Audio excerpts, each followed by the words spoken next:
안녕하십니까. 의완 목사입니다. 요즘에 우리가 성경 공부하자는 말 잘 못해요. 왜냐하면 신천지도 성경 공부하고 여호와의 증인도 성경 공부해요. 심지어 원어까지 이용해서 성경 공부하고 또 성경을 엄청나게 열심히 공부합니다.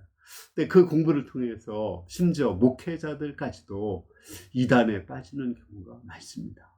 왜 그럴까요? 그들이 사람의 교훈과 하나님의 교훈을 구별하지 못하기 때문에 그렇습니다. 오늘 말씀은 하나님의 교훈을 구별하는 법입니다. 요절은 요한복음 7장 17절입니다. 사람이 하나님의 뜻을 행하려 하면 이 교훈이 하나님께로부터 왔는지 내가 스스로 말함인지 알리라. 우리가 어떻게 하나님의 교훈인지 구별할 수 있다겠습니까? 하나님의 뜻을 행하려 하면 알 수 있다겠죠. 그러면 과연 하나님의 뜻은 무엇일까요? 하나님의 뜻이 무엇인가 알고 또 그 뜻을 행하려 하면 어떻게 사람의 교훈인지 하나님의 교훈인지 구별할 수 있는지 배우고자 합니다. 10절에서 13절을 보겠습니다. 그 형제들이 명절에 올라간 후에 자기도 올라가시되 나타나지 않고 은밀히 가시니라.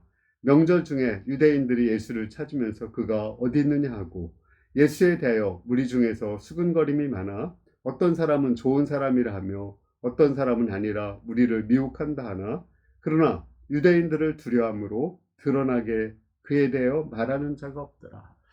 예수님은 그 초막절 때 아주 은밀하게 예루살렘에 올라가셨습니다.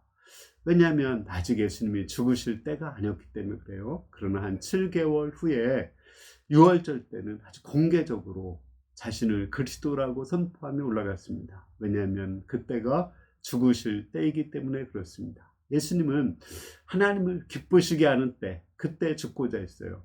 하나님을 기쁘시게 하기 위해서는 자신을 드러내고 또 자기를 기쁘게 하기 위해서는 자신을 드러내지 않고 은밀하게 행하셨습니다.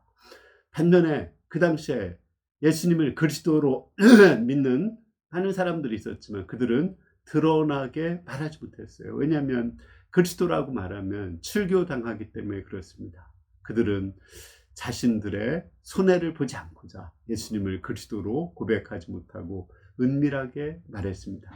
오늘 말씀을 통해서 볼 때 우리가 언제 은밀하게 하고 또 언제 공개적으로 해야 되는지 배울 수 있죠. 그것은 내가 드러날 때는 은밀하게 해야 됩니다. 그러나 하나님의 영광이 드러날 때는 공개적으로 해야 됩니다. 예를 든다면 우리가 열심히 기도하고 구제하고 금식하죠. 그래서 내가 경건한 사람처럼 드러나게 돼요. 그때는 은밀하게 해야 되죠. 은밀하게 보시는 하나님 앞에서 은밀하게 선을 행해야 됩니다. 그러면 하나님께서 은밀하게 보시고 우리의 선에 대해서 갚아주십니다. 그러나 우리가 공개적으로 해야 될 때가 있어요. 예수님이 그리스도다, 하나님의 아들이다 고백할 때는 공개적으로 해야 됩니다. 그래야 우리가 구원을 받기 때문에 그렇습니다.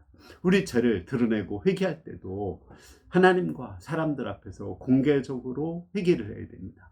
그래야 죄사함의 확신을 얻고 또 죄를 반복하여 짓지 않기 때문에 그렇습니다. 우리가 이렇게 자기를 드러내지 않고 또 하나님만 드러내고 이렇게 은밀하게 선을 행하고 또 이렇게 공개적으로 예수님을 그리스도로 고백할 수 있으려면 어떻게 해야 될까요? 하나님의 살아계심과 상주심과 심판을 믿어야 됩니다. 하나님의 상주심을 믿을 때 정말 은밀하게 선을 행할 수 있고 또 하나님의 심판을 믿을 때 우리는 죄를 숨길 수가 없습니다. 드러내고 회개할 수밖에 없습니다. 우리 14절부터 18절을 읽어보겠습니다. 이미 명절의 중간이 되어 예수께서 성전에 올라가 가르치시니 유대인들이 놀랍게 여겨 이르되 이 사람이 배우지 아니하였거늘 어떻게 글을 아느냐 하니 예수께서 대답하여 이르시되 내 교훈은 내 것이 아니요 나를 보내신 이의 것이니라. 사람이 하나님의 뜻을 행하려 하면 이 교훈이 하나님께로부터 왔는지 내가 스스로 말함인지 알리라. 스스로 말하는 자는 자기 영광만 구하되 보내신 이의 영광을 구하는 자는 참되니 그 속에 불의가 없느니라. 예수님은 그 당시에 어떤 그 랍비로부터 배우지 않았거든요. 그런데 말씀을 너무 잘 가르치시는 거예요. 그걸 보고 도대체 어떻게 예수님이 이렇게 잘 가르치는가 이렇게 말씀했을 때 예수님은 내 교훈은 사람의 교훈이 아니라 하나님의 교훈이라고 말씀하셨습니다. 내 교훈이 하나님의 교훈인 걸 어떻게 할 수 있느냐? 하나님의 뜻을 행하려고 하면은 내 교훈이 하나님의 교훈이라는 것을 알 수 있다고 말씀하셨습니다. 하나님의 교훈을 가르치는 자는 하나님의 영광을 구하고 또 진실을 얘기한다고 했어요. 근데 그걸 알 수 있는 방법이 우리가 하나님의 뜻을 행하고자 한다면 알 수 있다고 말씀했습니다. 그러면 도대체 하나님의 뜻은 뭘까요? 성경에 이것이 하나님의 뜻이다 이렇게 나오는 것이 세 가지가 있습니다. 첫 번째, 하나님의 뜻은 마지막 날 다시 살아나는 것입니다. 요한복음 6장 39절에 보면 나를 보내신 이의 뜻은 내게 주신 자 중에 내가 하나도 잃어버리지 아니하고 마지막 날에 다시 살리는 이것이라고 말씀했어요. 우리가 정말 마지막 날 다시 사는데 관심을 갖는다면 예수님의 교훈이 하나님의 교훈이라는 걸 알 수가 있어요. 우리가 어떻게 마지막 날 다시 살 수 있을까요? 물론 불교 같은 데서도 극락을 얘기하고 윤회를 얘기해요. 그렇지만 그것을 말하는 석가모니가 극락을 갔다고 하지만 그도 결국은 죽었어요. 근데 어떻게 극락을 갔는지 우리가 알 수가 있죠. 그러나 우리 예수님은 십자가에 죽으시고 썩지 않는 강하고 영광스러운 몸으로 부활하셨습니다. 그러므로 우리 예수님은 마지막 날 다시 살릴 수 있는 분입니다. 정말 우리가 마지막 날 다시 사는 데 관심을 갖는다면 예수님만이, 다시 살아나신 예수님만이 우리에게 진정 마지막 날 다시 살릴 수 있는 분이라는 것을 알 수 있습니다. 물론 우리가 이 세상에서만 그냥 복을 받기를 바란다면, 이 세상에서 물질적인 복, 건강의 복을 받기를 바란다면 다른 종교들도 미신도 샤머니즘도 다 그걸 얘기하는 거예요. 그렇다면 하나님의 교훈인지 사람의 교훈인지 구별할 수 없습니다. 그걸 원한다면 꼭 우리가 예수님을 믿어야 될 필요는 없습니다. 그러나 마지막 날 다시 사는데 관심을 갖는다면 예수님 외에는 마지막 날 우리를 다시 살릴 수 있는 분은 없습니다. 두 번째로, 하나님의 뜻은 데살로니가전서 5장 16절에 보면 항상 기뻐하라, 쉬지 말고 기도하라, 범사에 감사하라, 이것이 그리스도 예수 안에서 너희를 향하신 하나님의 뜻이라 말씀했습니다. 항상 기뻐하고 범사에 감사한 것은 행복하게 사는 거죠. 하나님의 뜻은 행복하게 사는 것입니다. 정말 우리가 행복하게 살기를 원한다면, 또 그렇게 살고자 한다면 예수님의 교훈이 하나님의 교훈이라는 것을 알 수 있다는 것입니다. 물론 사람들이 다 행복하게 살고자 해요. 돈을 열심히 벌고 좋은 데 취업하고 또 좋은 사람 만나서 결혼하고자 하는 것, 행복하게 살고자 하는 거죠. 그런데 그들이 과연 돈 많이 벌고 좋은 사람 만나서 행복한가요? 통계에 의하면은 한 30억 이상의 유산을 남겨두면 그 자식들이 그거로 인해서 재산 다툼을 한다고 합니다. 대부분 그렇다고 말을 합니다. 또 자기가 원하는 사람들과 그렇게 좋아해서 연애해서 결혼했는데 왜 그렇게 싸우고 이혼하고 바람 피우는 가정이 많습니까? 정말 그들이 행복하지 않습니다. 그냥 이혼하지 않고 살더라도 정말 그 부부를 사랑해서 행복해서 살기보다는 그냥 정 때문에 그냥 사는 경우도 많습니다. 그러나 우리가 정말 예수님을 믿으면, 성령으로 거듭나면 마음에 하나님 나라가 이루어지고 행복을 맛봐요. 또 점점 우리의 신앙이 성장할수록 가정이 행복하고 또 교회 공동체가 행복하다는 것을 깨닫게 됩니다. 점점 더 행복해지고 죽는 그날이 가장 행복한 날이 될 것입니다. 이것을 깨닫게 된다면 정말 예수 그리스도만이 우리에게 진정한 행복을 주는 분, 우리에게 항상 기뻐하고 범사에 감사하게 할 수 있는 분이라는 것을 깨달아 알 수 있습니다. 세 번째로, 하나님의 뜻은 데살로니가전서 4장 3절에 보면 하나님의 뜻은 이것이니 곧 너희의 거룩함이라, 음란을 버리라고 말씀했습니다. 우리가 어떻게 거룩하게 살 수 있고 음란을 버릴 수가 있을까요?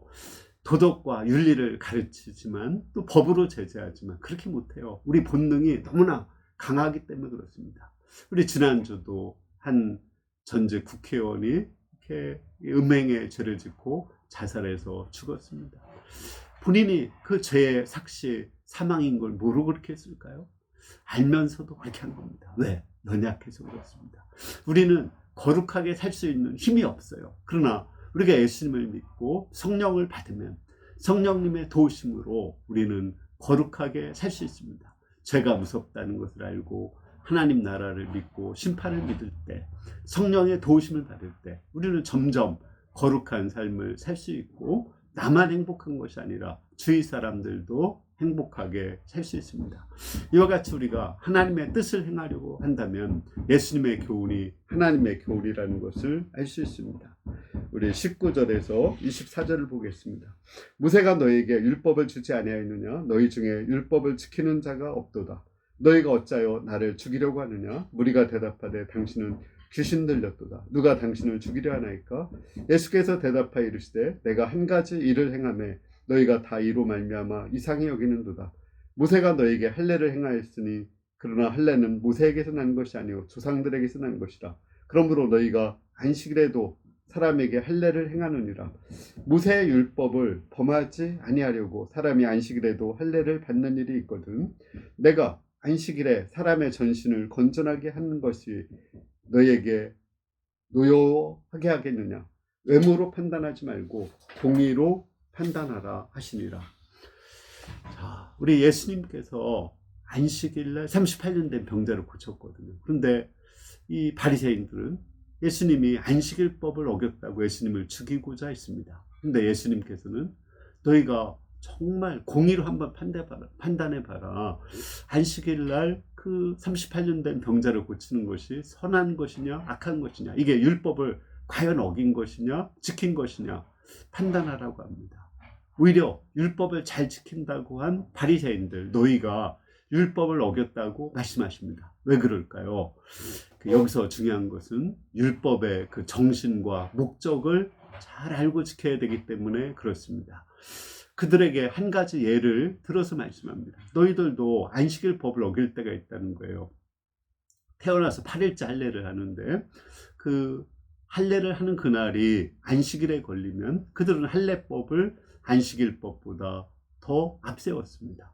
상위법이 있을 때 하위법을 무시하고 그 상위법을 앞세워서 행하게 되는 것입니다.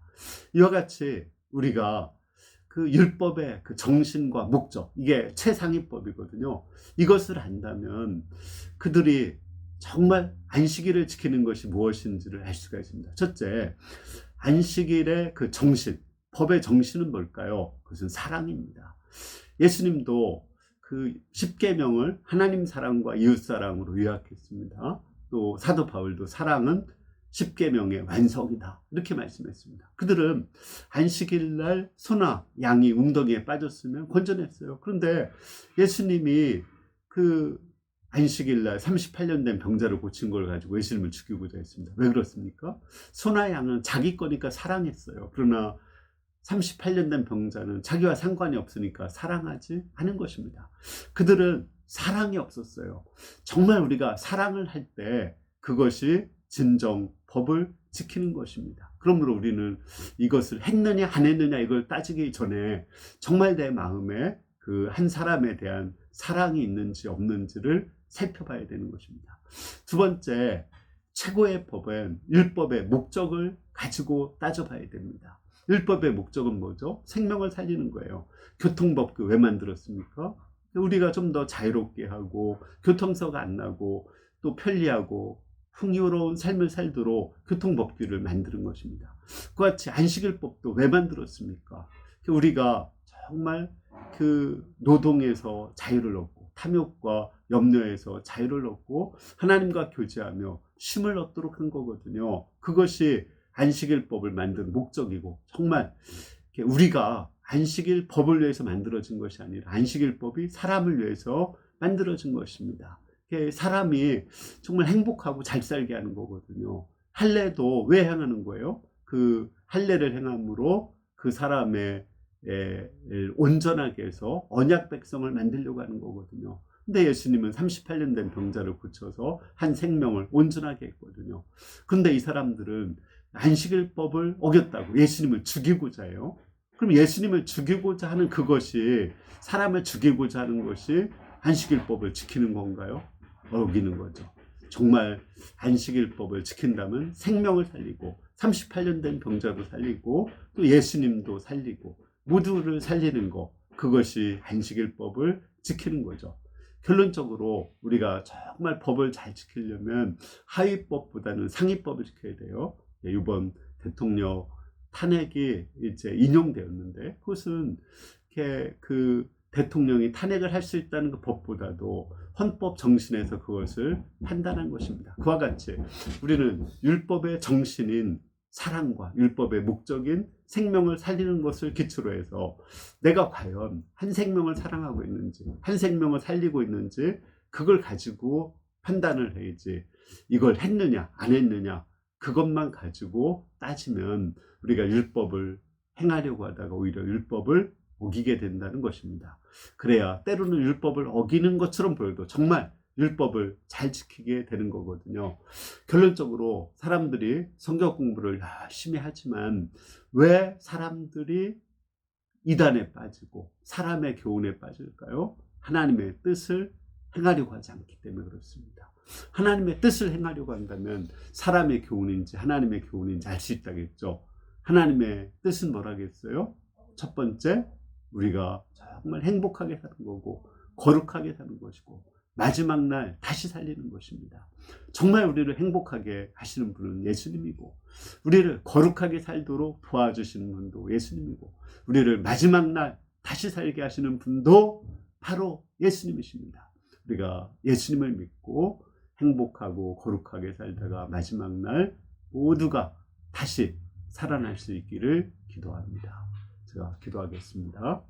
살아계신 하나님 아버지, 우리 예수님이 하나님의 뜻을 행하려 오셨습니다. 우리를 정말 행복하고 거룩하게 하고 마지막 날 다시 살리러 오셨습니다. 우리가 이를 잘 영접하고 행복하고 거룩하게 살다가 마지막 날 모두가 다 살아날 수 있기를 기도합니다.